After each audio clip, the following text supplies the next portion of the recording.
Kevin, there's a lot of Star Wars news to go around since you last lost your voice, so we do have a lot to cover today. So we've been teasing talking about this Rey movie for like 3 weeks or 2 weeks now. But the funny thing is, like each week, there's more stuff that comes out. So I don't know if we need to like keep kicking it a week just so we have more info. But there's quite a bit of Star Wars that has happened since we last met, and I think we should probably break it down into a few topics. What do you think? Yeah, sounds good. There's a lot coming down the pipe soon, which is pretty exciting. So it's exciting. There's like so much. If you just it's always fun when we start getting close to projects. So yeah, I mean, so what we're gonna do in this episode, just right off the bat, we're gonna go Skeleton Crew. We're gonna go in order of release of these. So we're gonna go Skeleton Crew, Andor season 2, Rey movie talk. So that's how we're gonna do. We'll put in a little bit, I'm sure, of what I talked about last week with the potential new trilogy. Yeah. Kind of in with a Rey movie. But we'll go through those three topics. But even if you get outside of that, I feel like there's been like information about like a new Darth Vader comic, or no, it's a Kylo Ren comic. There's gonna be one of those. Like even in literature, there's a lot of cool stuff that's coming out. So it's just a really good time for Star Wars. And what is on the quiet front of things is no one has said anything about animation, but something next year will come out. It's been a while since there's been a big project, right? I mean, Bad Batch closed out. Bad Batch, Tales of the Empire. That was it. But it's been a while since there's been anything big and new. Like Bad Batch was a continuation. Like when was the last time we had a new big full Star Wars show? I mean, it was Bad Batch, right? Wasn't that the most recent 2022 big full show? So yeah, I feel like something's got to be coming soon. Yeah, maybe that'll be an episode for us one day. Yeah, but so today so again, breaking through Skeleton Crew, which is like weeks away, then Andor, then Rey. So we'll start with Skeleton Crew, and let's go ahead with Skeleton Crew, and let's just watch the trailer, the newest trailer. I think there was a teaser, but now there's like an official trailer. So let's go in here and let's watch this trailer. And Kevin, tell me if you cannot hear noise with it once I start playing. What are you in for? What are you in for? I found something buried in the woods. Dad. This is unacceptable. Do you understand?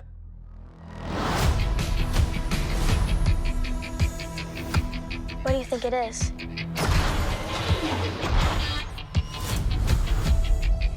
Don't touch anything.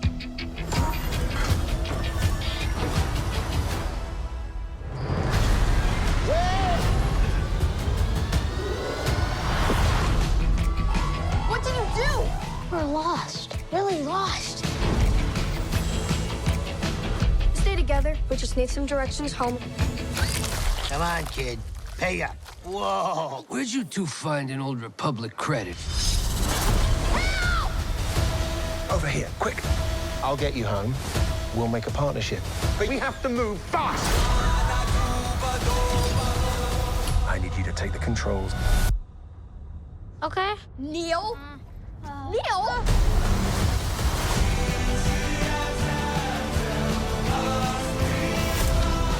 A crew of murderous pirates is coming.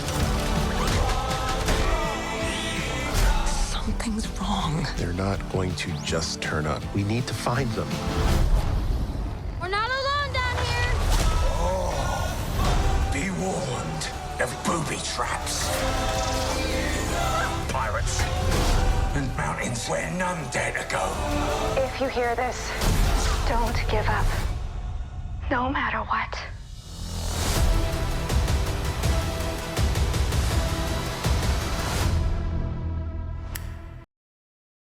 That's a lot of fun, right? Like, that was my first thought, and I'm gonna go ahead and apologize if my voice breaks during any of this. I'm still getting my voice back, but yeah, I promise I'm not going through puberty again. But I feel like they did a really good job of selling the tone of the show with this trailer. I think before you didn't really know what to expect, but this just feels fun, right? Like it just feels like a really fun time. I think it's funny that God, I'm blank. The name of the song. My mind just Ground went blank. control to Major Yes, Tom or whatever. it's like it's in Huttese. Huttese, yeah, It's just hilarious. yeah, So I feel like the tone of that trailer, I feel like is probably, hopefully is true to what the show's going to be, because it just looks like a kind of a fun, good time. I think there'll be some yeah. big emotional beats to it, but Oh yeah, for sure. it looks fun.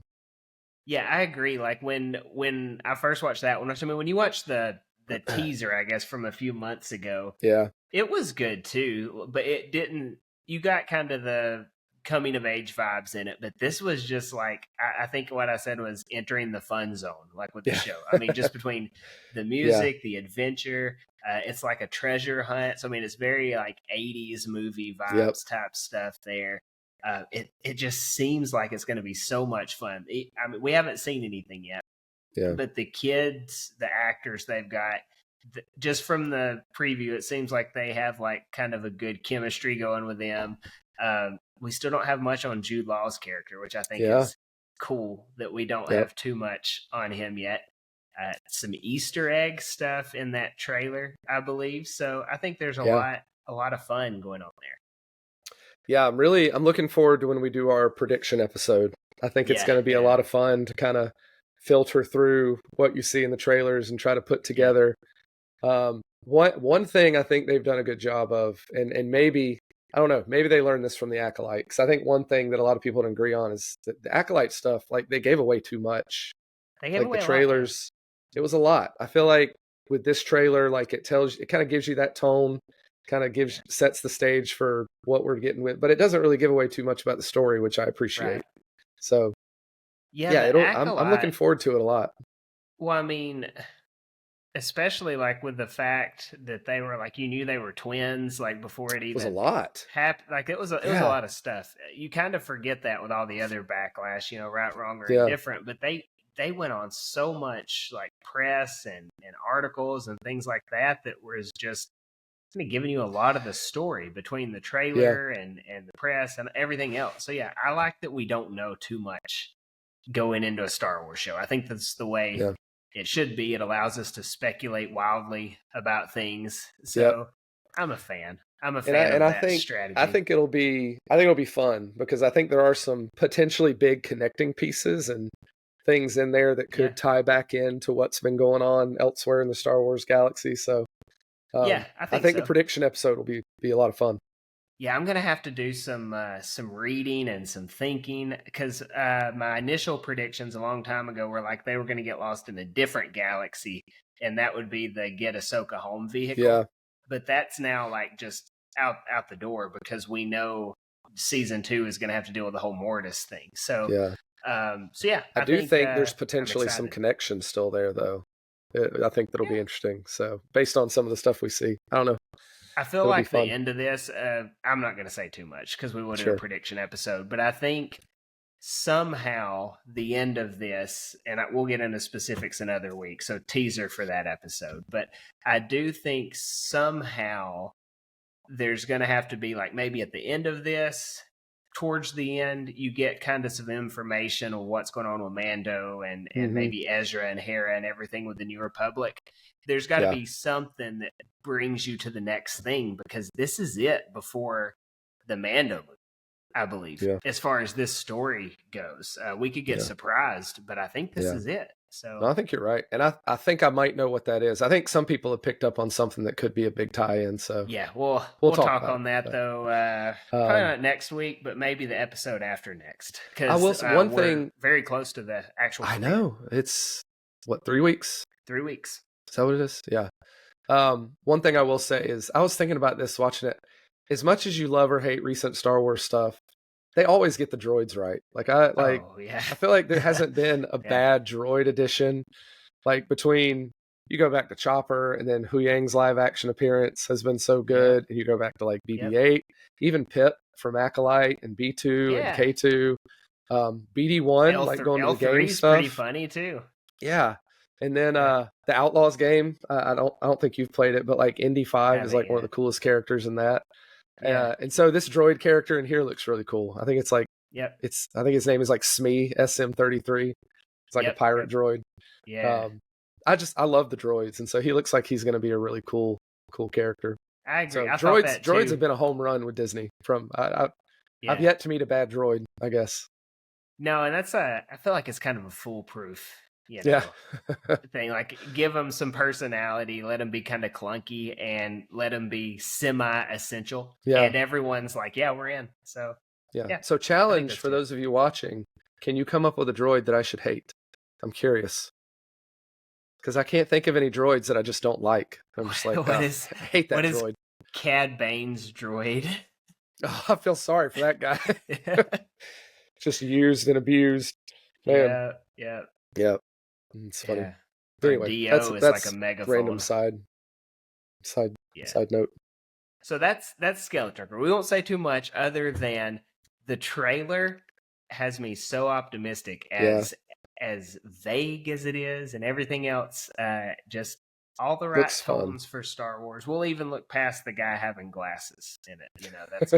That's going to be the internet fodder. They broke their retconning canon with glasses in Star Wars, but they've already done that with the clone guy, and Mandalorian. So it's true. The outrage. Let me tell you.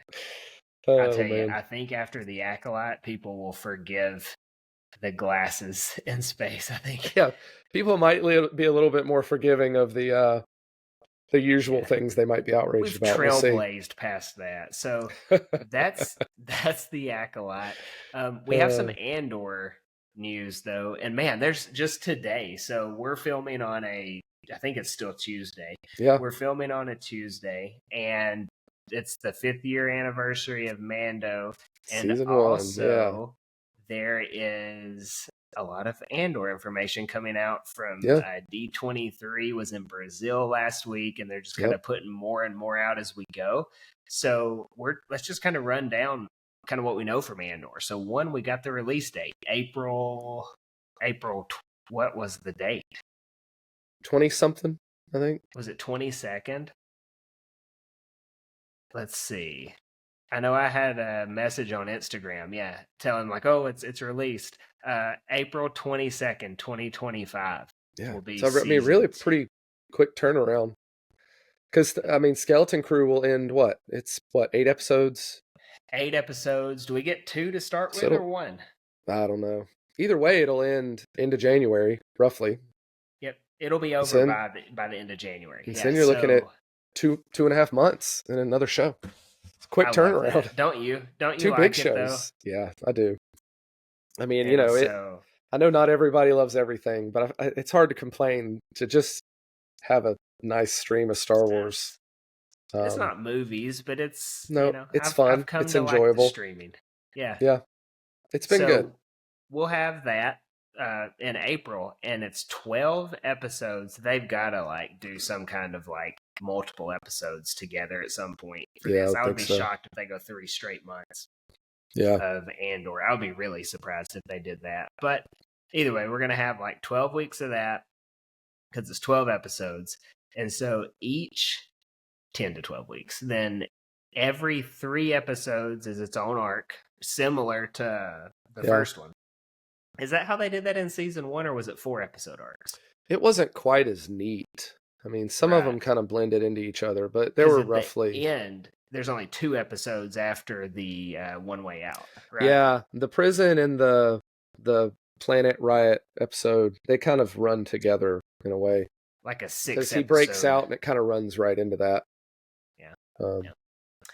So either way, this one's going to be very neatly packaged. With the timeline is so interesting. So it's going to go 4 3-episode arcs, and then each arc jumps forward a year in Cassian's life. So we're going to cover 4 years over the course of this story, and we're going to end where Rogue One picks up.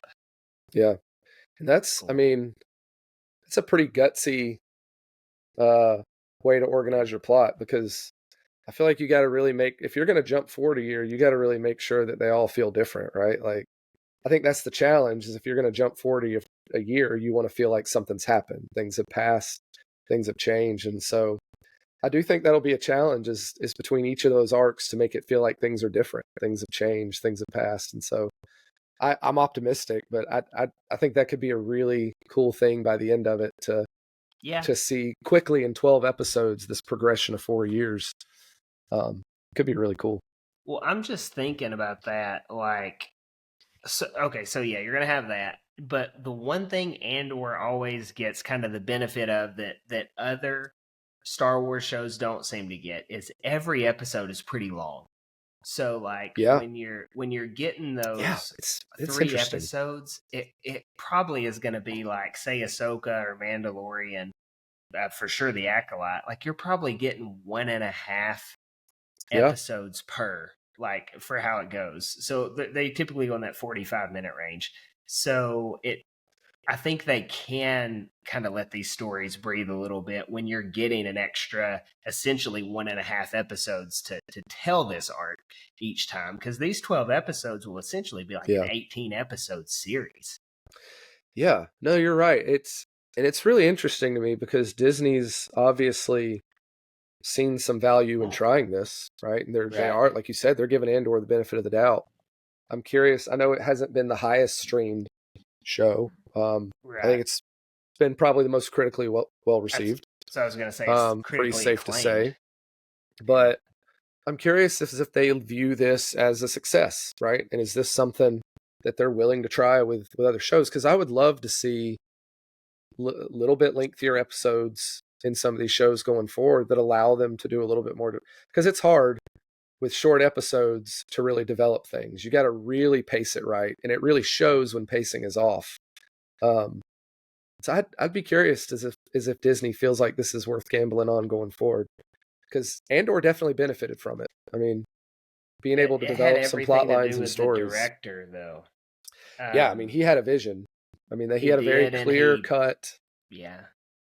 So I don't know. It's interesting to me, and I hope that it pushes them to investigate into that a little bit further, because I think it could be good for a lot of Star Wars going forward, is to allow breathing room for some of your plot points to grow and mature, and not necessarily feel like, all right, how do we cram this plot point and this character development and this cliffhanger for next week into 35-40 minutes, all into maybe 27 minutes with credits. I mean, that's tough. So I'm curious about that. I think too, I don't think the Andor story that they're telling would have worked in that short format the way all the rest of it does anyways. Like, because from what I understand, the director, what's the guy's name? The director, is it Gareth Edwards? Is that right? No, that was the Rogue One guy. Google. Yeah, I can't think what it is right now. It is Toby Haynes. No, I don't think that's it. Hold on, I've got. What is his name? The information. Yeah, here. you find Tony it. Gilroy. Gilroy, yes, Gilroy. That's his name. So yeah, Tony Gilroy, I want to say, came like to the table with Disney and was like, I need 2 seasons, 12 episodes each. I can get this whole story in. And they were like, yeah, let's do it. And I mean, honestly, why not? Like Rogue One was so good. So why would you not do it? Like, I feel like he has the receipts to bring to the table and be like, we can make a great story, as to where, not that Jon Favreau doesn't and Dave Filoni, they don't have that, but like, every project they were doing was its own kind of brand new thing. And Andor kind of proven billion-dollar asset at the box office. So I think there's a lot that kind of goes into why Andor ended up the way it was. But man, they got a killer budget for it too. Yeah. Yeah, and the filming on location, I mean, you can tell. It looks so good. So. Yeah, so I'm excited for that. I don't have any predictions for it. I was just on YouTube trying to look at this, because I know there's like a little bit of clip for this out there now, but it's not its own trailer. It's like all weaved into this Disney Plus coming in 2025 trailer. So I won't show that because it's got a lot of stuff. But I'm not sure if you saw it or not. You get a lot of Imperial settings. You get that speech, like, who's going to lead, things like that. You got Luthen talking. And then also you see, I think it's K2 there. I'm assuming it is a security droid, right? Yeah. So And And the they've way already it's said, prominently shown, it kind of feels yeah. like K2. Well, I feel like they've said K2's in this season anyway. So I feel like why would you Have not? you seen that shot where it looks like Cassian's in like a interceptor or something? Yes, the That TIE looks cool. Interceptor. Yeah. Yeah, I have That that looks really Lego. cool.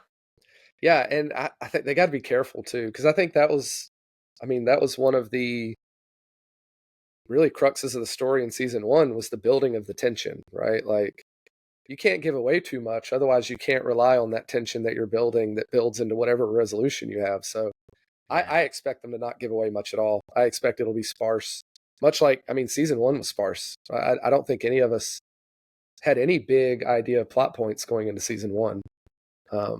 No. So And to be I honest, expect the though, same.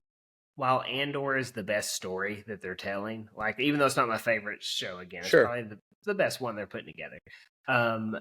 Is it like a juicy rumor thing, anyways, just in and of itself? Like for the time period it is, you know, it is what it is, and you know what it's leading up to. So is it like, oh, we're gonna see Darth Vader in the Bad Batch, or we're gonna see Anakin in Ahsoka, or you know, is Plagueis gonna show up in the Acolyte? Right? Like that's not what Andor is. You know where it's going. So the main talk is like, oh, will we see the Emperor in the Senate chambers? Like, oh, that's No, you're some right. juicy stuff.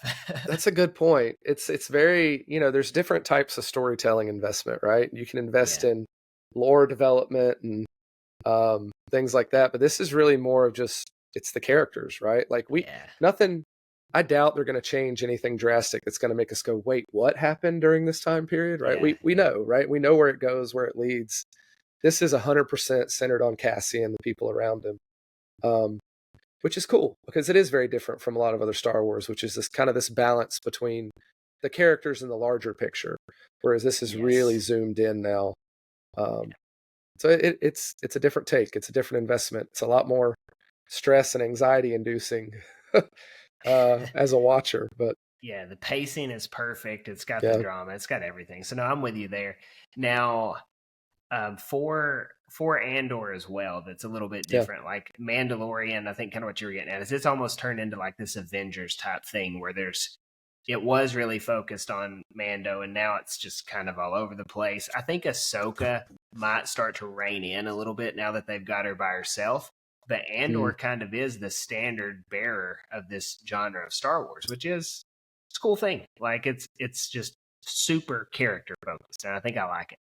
Yeah, you're right. Mando's kind of become a bigger thing than just the character in a lot of ways. Right. The show has, but it would be. Yeah, I like the idea of Ahsoka and Sabine kind of become. I mean, you'll still have obviously the way it looks like they're taking it. There's going to be a lot of lore built into whatever they're doing. But it does leave a lot of space without a lot of that other stuff to balance that's been going on right with Mando in the original galaxy. You don't have to balance that right now, and so you really kind of focus in on those characters. Could be a really good balance between the two. I hadn't thought about that. I think so. So I would honestly, like that.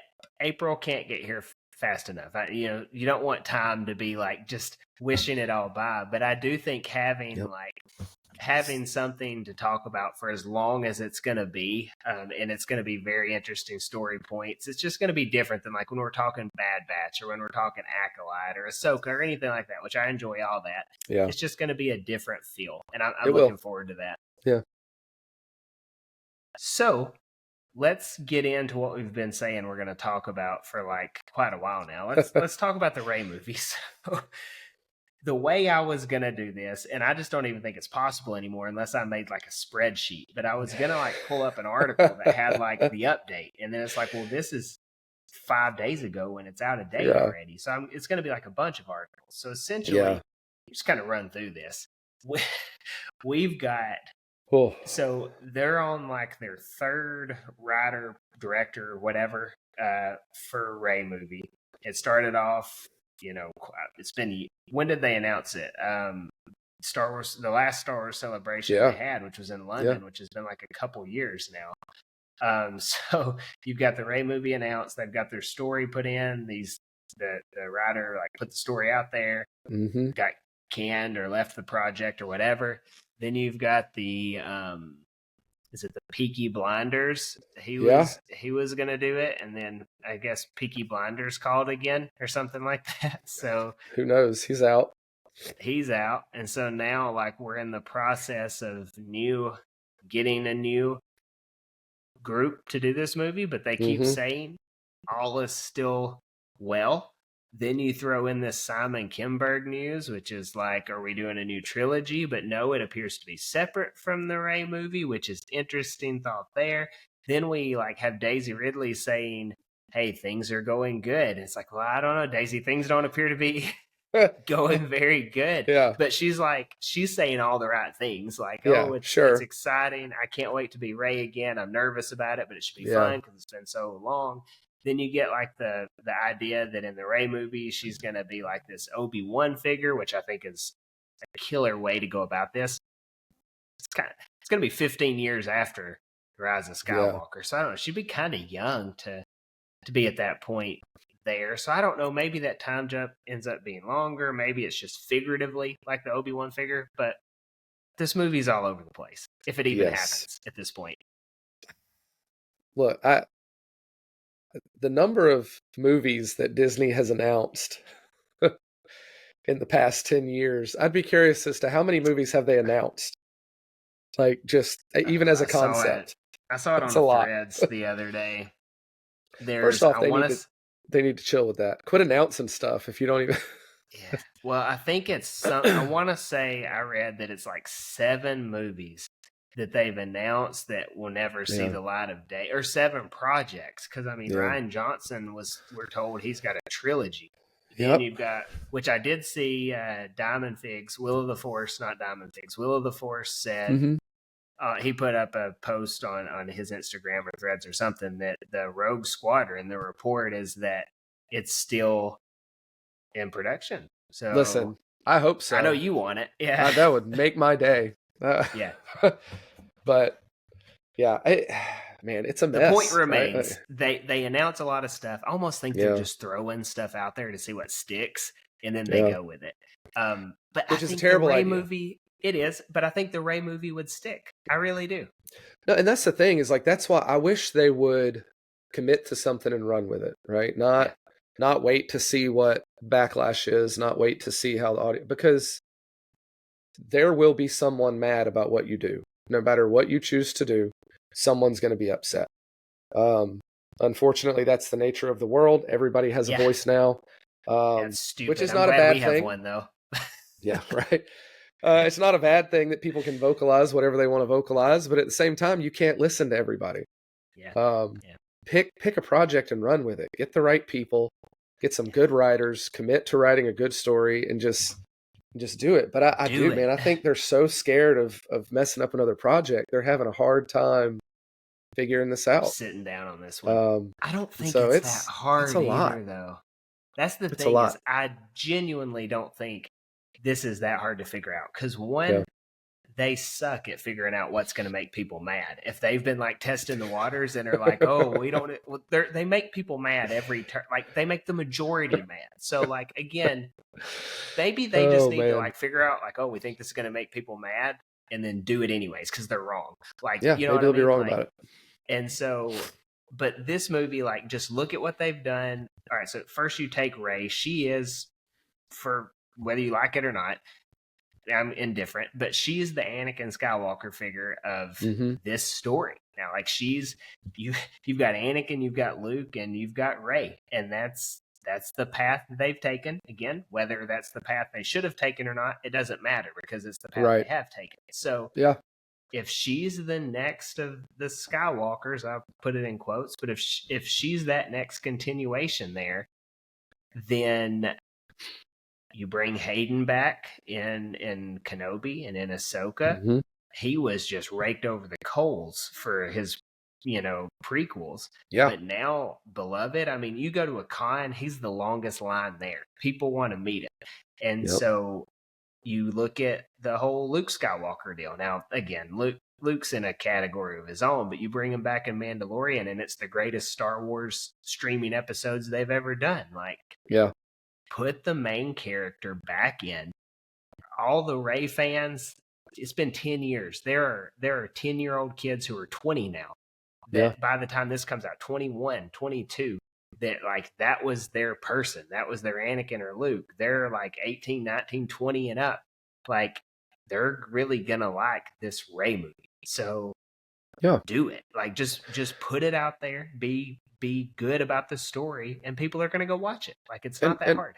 And I think a lot of fans are maybe like us in that even though the sequels weren't our favorite, we're reasonable enough to we're not just going to assume that if you put Rey back in a movie, it's got to be terrible, right? No, like I'd be really curious to see where they could go with her story from here. Like I'm not opposed to the idea of this, but they got to do something, because now it's like, well, is she getting her own movie, or has she been kicked down into this trilogy? Like, what is the movie going to set up the trilogy? It's hard to know what anything is anymore, just because it's all these announcement of possible projects, and I don't know when a possible project is going to become a in production project. So especially with, I mean, it was supposed to be Christmas of 26. Was that when it was supposed to be, or is it a 27? I don't remember. It may be the May 27, because that's like the 50th anniversary of Star Wars. So maybe that's the deal. But like, well, first of all, let's talk about the story of what it can be. Just very briefly. It's 15 years past the Rise of Skywalker. She's making her Jedi Order, and there is some kind of, turmoil or something, is what Kathleen Kennedy said. Which, I mean, no dip, right? Like you're gonna gotta have turmoil. Yeah. So, that's what you're gonna have. And so, who's it gonna be, right? Like, are we gonna have Sith? Are we going to have dark side characters? Are we going to have crime syndicates? Is there going to be a rift where her new Jedi Order has, someone fall out of it? That's what always seems to happen in Star Wars. Like, I feel like first of all, there's not many directions this could turn. So this should be a very simple, write it and do it. Like you've almost boxed yourself in on some of this.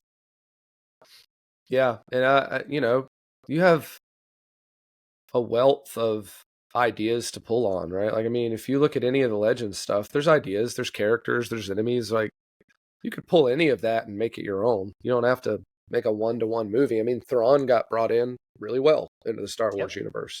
Feels like a very similar character. Looks like he's going to kind of pose the same threat here as he reorganizes whatever's left of, the remnant. And so I, pull from what's out there that's been fun, that's been interesting. Like, it's okay to use it doesn't, not everything has to be brand new. You can take stuff that we know and just use it differently. Make it your own, right? Tell a good story with it.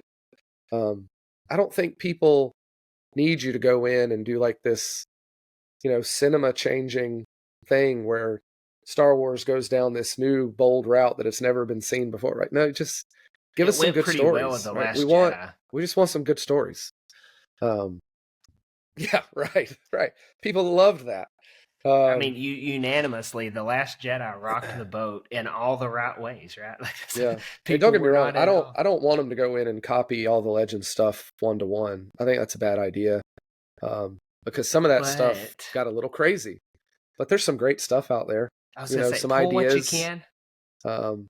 Character archetypes, enemy archetypes. Like, it doesn't have to be the same thing, but give us just something interesting, something fun. Yeah. I mean, eat the meat and spit out the bones. One of the things you mentioned we haven't seen on screen is a fracture, large scale in a Jedi Order, right? We saw bits and pieces of fracture in the Old Republic. Then there is no Jedi Order for what we have for the foreseeable future. So give me back a new Jedi Order that's built up. It's starting to fracture. People are splitting. People are taking sides. Like, that would be interesting. Big battles. So, just do something fun. It really doesn't seem like it should be that big of a deal. But then, I know it feels like it's just being like really boiling it down to making it seem like it's so easy. But at the same time, just do something fun. And you've got, like, I don't think anyone, like, at the core hates Daisy Ridley as Rey. They just don't like the writing that they did to Rey. You know what I mean? Like, it's not like it's that similar to the whole Hayden Christensen. Yeah, I think most people she's a great actress. Like she's really good in Yeah, Star Wars. she is. She did good. So I think you just bring her back, put a competent story out there. But I know it's like asking, Star Wars of the last 10 years to run 2 marathons back to back to put a competent story out there. But Yeah. just throw something out there that moves a story along, doesn't ruin the Star Wars you already have, is consistent from like 1 to 3 or however so many movies you're doing. Just don't be dumb with it, and things are going to go A-okay. Well, and it goes back to just like have a plan ahead of time and commit to it. Know what your story's going to be and tell it. Don't wait till you're a movie in and like, oh, people didn't like this thing. We got to get a new director and change it. Course real quick, correct. right? Like, yeah. Because then it just throws everything that you had planned, everything that you had for the direction of the story. Now it just doesn't make sense, and it feels messy. And commit to something. That's really all I want is just commit to something and tell it. And do it. Right, wrong, or indifferent. Like just go in and do it. Yeah, I'm with you. Now go ahead. No, you're good. Well, I was just gonna say the idea with like her being this Obi-Wan Kenobi figure. Mm-hmm. I think there's some cool stuff to that. And one, is she going to be an Obi-Wan Kenobi figure as in she's lost everything and that's where we pick up with her?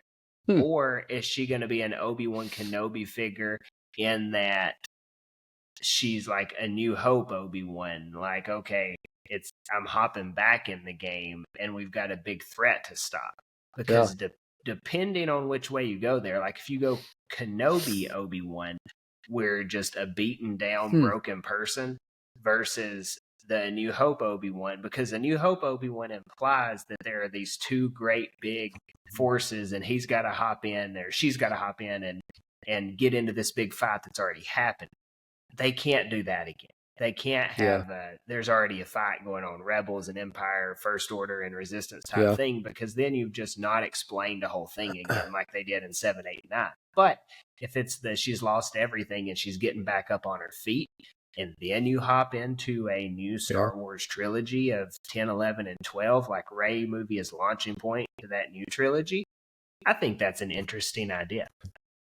Yeah, because that's the thing, is if you're going to position her in the position of like Obi-Wan, who's lost everything and is now kind of trying to guide the hero on their journey, you're either going to have to skip over a lot or you're going to have to tell that story ahead of time somehow. Like if that's who she's going to become, you got to tell that story first, right? Like what happened? Why is she this person now?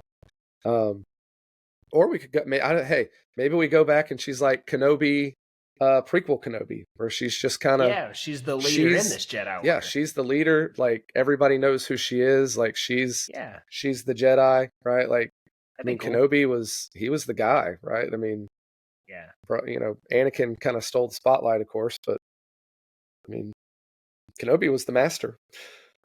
He just wasn't the chosen one, but he was the master. Now, I'm going to ask you this before we finish this. Do you trust them to make a good Rey movie?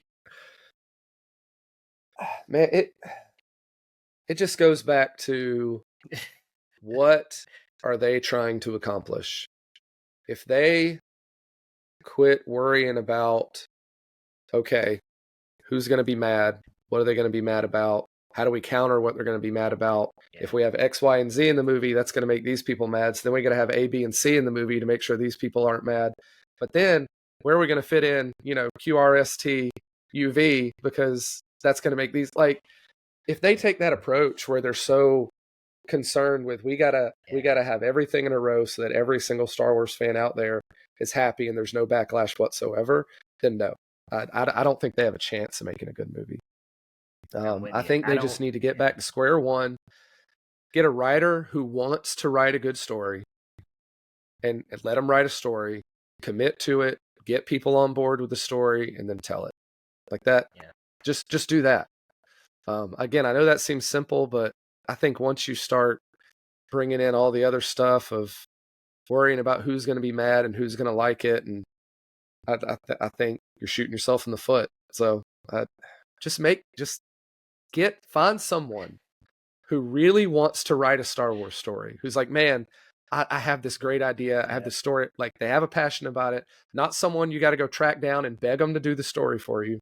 Find somebody who wants to do a story and let them tell a story, and let them do it. Commit to it. Yep. That's I don't know. That's where I'm at. I don't know what else to say. Looking at history, because right now I don't know when I'm going to see another yeah, movie. That is true. So, looking at Star Wars Mandalorian, history I guess. since 2012, maybe since 2012, they'll figure that out. They've already, they're almost done filming. But since 2012, if you want to look at how, Kathleen Kennedy's batting average, she made a lot of money. Yeah, but she's not overseen consistently good stories. And so, since it has not been consistently good, I feel like it's a coin flip. Now, in our opinion, it's not been consistently good. Sure. Some people think it's been great, but everything has not been a hit for me. I think it's been more hits than not, but the misses have been big. Agree. So it's not misses like, you ground out, when you advance the runner. This is misses like you struck out in the bottom of the ninth with the bases loaded type, misses. Yeah. So again, I don't know that I expect anything good to come out of this, but I hope that it does. That's kind of where I'm at on this, because I really do like the Rey character. Yeah, I do too, and I think it'll be really, because I like Mandalorian will be the next movie. Yep. It'll be interesting to see what it does for viewer confidence, right? Because I think that's what you got to earn back right now is confidence from the Star Wars fans that you're going to tell a good story, right? And so I think people are very eager and willing to go see this Mandalorian movie. Yep. And so you got to make sure that, tell a good story. Yeah. I think, and then I don't think it's bad. Like, throw out some more standalone movies, right? Find some really good stories that don't require a lot of future planning. Like, what's a great story we can tell? Happened. Yeah. Let's find a great story we can tell that people will like. Let's earn back some of the trust from maybe some of the people who are super doubtful that we'll ever make a good movie again. Yep. I mean, I'm not necessarily in that camp. I think they can do it. They just, you just always know in the back of your head they could really mess it up too. Yeah. So it'll be interesting in the next few years to see where these projects land, if we're still even talking about these as movies in production, or if they have gone by the wayside and we're talking about completely new movie pitches. I don't know. That's the thing with Star Wars. It's kind of like I'm an Auburn fan. I went to Auburn, so like you could win a championship or you could win 2 games. You just don't know. And like it's kind of Star Wars fans kind of the same. You can hit it out of the park and it could be the best day of your life, or it could be a rough season. You just don't know. So your fans can turn on each other, much like the Auburn basketball team. On the airplane, man, we're getting into like a different level. Sorry, right there. Apologize to any of the Auburn people that were offended by that. But sports fans, I don't know that we have too many of those, so that'll be okay. That was it. So we talked a little bit of Skeleton Crew, a little bit of not Mandalorian, Andor, and then we got a little bit of the Rey movie. So just looking ahead at our calendar, next week is the week before Thanksgiving. I don't know that the week of Thanksgiving will actually do an episode. I think that's kind of a busy week. I'll be out of town. I don't know that I'll have a place I can record while out of town either. There'll be a lot of family around. So the next week is Skeleton Crew. So next week, let's do Skeleton Crew predictions next week. Yes. Yeah. I'm pumped about that. That'll be fun. Yep. I've already been going down rabbit holes, so this will be fun. Yep. I love prediction episodes. They're so fun, especially when we go back and see how wrong we were. Yeah. I think we've been wrong 90% of the time. But man, is it fun to that's a good just thing throw for out Star the cool Wars ideas. Too, yeah. That we are wrong. Yeah. So crazily enough, I think the thing we were right most about, just in terms of sheer predictions, was the Acolyte. Oh, we killed it. And again, I think it's just because they showed so much on the front end. So once you got past the "you guys are idiots" and how could you sell your souls to the Acolyte, we did not. But sorry, we like Star Wars. Thanks Jeez. for tuning in. But yeah, we were killing it on Acolyte predictions. A lot of that goes to how much they telegraphed, I'm sure. Yeah. But that was fun being right about something, even if it wasn't always something you wanted to be right about. But we were right about some things. So yeah, I'm gonna do some. People have not put a lot of predictions out yet, though, so there will not be much source material for us to look at. So I'm gonna do some article reading and try to maybe watch the trailer. Listen, a couple more times. One thing I want to hear from you next week is I feel like there's got to be some sort of revelation, plot twist, big something Vader. with Jude Law's character. Oh yeah. I mean, so I want to hear who you think he's going to be, or what it's going to be, or what's his deal. He's a Palpatine. Oh Lord, I hope not. No, I just want one thing without Palpatine. Jude nobody. He's going to be a nobody. Yeah. So yeah, that'll be next week. Skeleton Crew predictions. That'll be fun. So comments, if any of y'all are still watching at this point, kudos to you. I don't know why you're still here. But what do y'all think about all these updates? You looking forward to Skeleton Crew? Looking forward to Andor? Are we ever going to see the Rey movie? Like, drop all those down there. We'll be sure to interact with y'all on that. Otherwise, thank y'all for watching, and we will catch you next week for Skeleton Crew predictions.